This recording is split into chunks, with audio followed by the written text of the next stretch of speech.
बयखौ बरायबाय आरो नैबे समाव आं दंफैयो नैबे उदालगुरि जिल्लानि सिङाव थानाय मानटिगिरि फोथारावहाय गेवलां फोथारावहाय नैबे समाव जे दुलाराय बर' फरायसा आफादनि उदालगुरि जिल्लानि जे दुलाराय बर' फरायसा आफादनि बानजायनायाव नैबेयाव साइकेल रेलि बा साइकेल हानजा सुरनाय हाबाफारि लादों जे बिमा नैबे समाव आं केमेरा पार्सन बिथांखौ दिन्थिनो थाखाय खावलायदों जे सानसेनि हाबाफारिजों बिथांमोना गुन गोनां सोलोंथाइ बायदियाव दुलाराय बर' फरायसा आफाद जे उदालगुरि जिल्ला दुलाराय बर' फरायसा आफादनि जे हानजा सुरनाय हाबाफारि नैबे समाव जागायजेननो आखायाव लादों आरो नैबे समाव जे बर' रावजों फरायनाय जे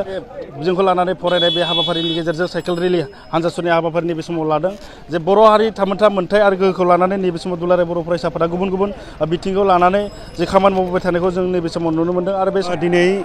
उदालगुरि जिल्ला दुलाराय बर' फरायसा आफादनि बानजायनायाव आंनि बिमा राव आंनि सोलोंथाइ बे मोनसे हाबाफारिखौ लानानै दिनै गोलाव साइकेल हानजा सुरनाय मोनसे हाबाफारि लादों।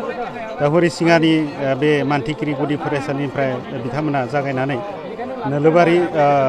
बे जायगासिम बिथांमोना साइकेल हानजा सुरगोन आरो बेखौनो दिनैनि बे हाबाफारिनि गेजेरजों बिथांमोना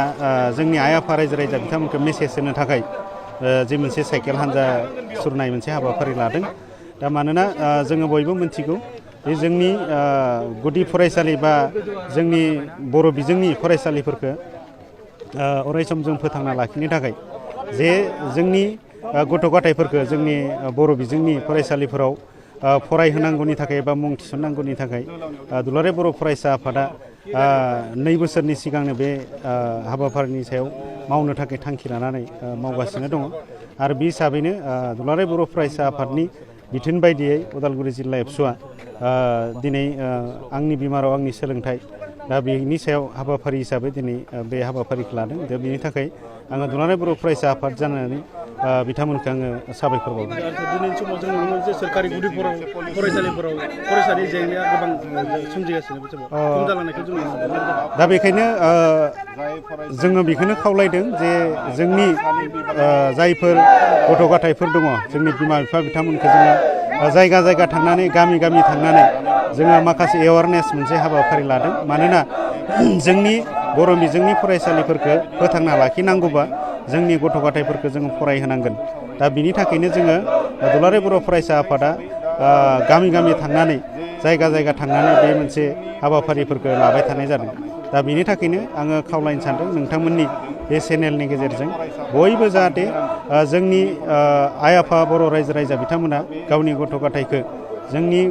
बर' बिजोंनि फरायसालिफोरखौ फोथांना लाखिनायाव बयबो जाहाथे खामानि मावो बिनि थाखाय जों खावलायबाय। नंगौ नैबे समाव बिथाङा जोंनि गेजेराव रोखायै फोरमायबाय जे गुन गोनां सोलोंथाइखौ बिथिंखौ नोजोर बोनानै जे उदालगुरि जिल्ला दुलाराय बर' फरायसाफोरा जे साइकेल रेलि बा हानजा सुरनाय हाबाफारि नैबे समाव लादों बे समाव बिथांमोना जागायदों केमेरा पार्सन आं बिथांखौ आं दिन्थिनो थाखाय खावलायदों जे सानसेनि हाबाफारिजों उदालगुरि जिल्ला दुलाराय बर' फरायसा आफादा गुन गोनां सोलोंथाइ बायदि बिथिंखौ नोजोर बोनानै बर' हारिनि जे गुदि फरायसालिनिफ्राय लानानै गोजौ फरायसालिसिम जे बर' बिजोंजों फरायनांगौ बेखौ लानानै बिथांमोना सानसेनि हाबाफारिजों साइकेल रेलि हानजा सुरनाय हाबाफारि लादों आरो नैबे साइकेल रेलि हानजा सुरनाय हाबाफारिया नैबे समाव जागायसिगोन।